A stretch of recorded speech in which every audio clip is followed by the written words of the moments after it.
नमस्कार. आपण मिथुन राशीचं भविष्य बघूया नोव्हेंबर महिन्याचं. नोव्हेंबर महिन्यामध्ये आता गुरु या महिन्यामध्ये कर्क राशीमध्ये आलेला आहे आणि शुक्र आता तूळ राशीत पंचमात आहे.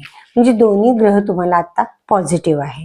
गुरुमुळे आर्थिक स्थिती तुमची सुधारणार आहे. कुटुंबामध्ये जे वातावरण थोडीशी खळबळ माजली होती, थोडं अशांतता वाटत होती, ते आता शांत होणार आहे. सगळ्यांमध्ये कम्युनिकेशन चांगलं राहणार आहे. एकमेकांविषयी प्रेम राहणार आहे. घरामध्ये आध्यात्मिक वातावरण असू शकतं. एखादे आध्यात्मिक किंवा धार्मिक कार्यही घरामध्ये होऊ शकतं. मुख्य म्हणजे तुम्हाला प्रवास होतील. प्रवासामध्ये तुम्हाला जर गंगा स्नान करायची ही वेळ आहे, मला जायचं असेल तर निश्चित जा. गंगा स्नान हे तुमच्यासाठी हितकारक हे ठरणार आहे. शत्रूंवर मात होणार आहे. शत्रू इतके दिवस तुमचे आजूबाजूला त्रास देण्याचा प्रयत्न करत होते, पण आता ह्या काळामध्ये तुमचे शत्रू सुद्धा तुमच्या कह्यात येतील. म्हणजे त्रास देण्याचं त्यांचं प्रमाण संपणार आहे. म्हणजे तुमची प्रगती आपोआप होणार आहे. जिथे तुमचे पाय ओढले जात होते तिथे तुमची प्रगतीही होत राहणार आहे.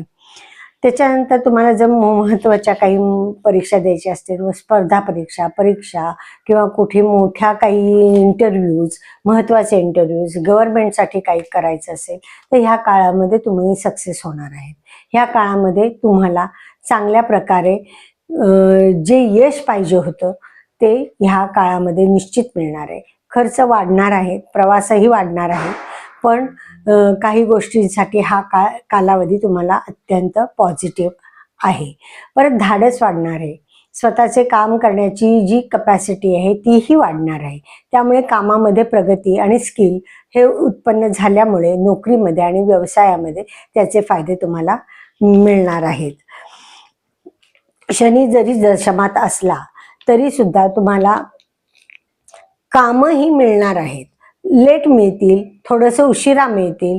कामं करण्याचा जो वेग आहे तो थोडा मंदावलेला वाटेल, पण तो परफेक्ट आणि व्यवस्थित काम तुमची योजनापूर्वक काम तुमचं नीट होणार आहे. इन्व्हेस्टमेंट करताना दूरच्या म्हणजे लांबच्या किंवा लॉंग टर्म्सच्या ज्या इन्व्हेस्टमेंट आहेत त्या होतील. ह्या काळामध्ये फक्त काय आहे की ह्या काळामध्ये ज्या इन्व्हेस्टमेंट तुम्ही करणार आहात त्याचं फक्त चांगले आणि वाईट दोन्ही परिणाम बघा आणि मगच इन्व्हेस्टमेंट तुम्ही करा. आणि मुख्य म्हणजे कसं आहे की कला क्षेत्रामध्ये, कला क्रीडा या क्षेत्रामध्ये ज्या व्यक्ती आहेत त्यांना हा काल अनुकूल राहणार आहे. शिक्षण क्षेत्रामध्ये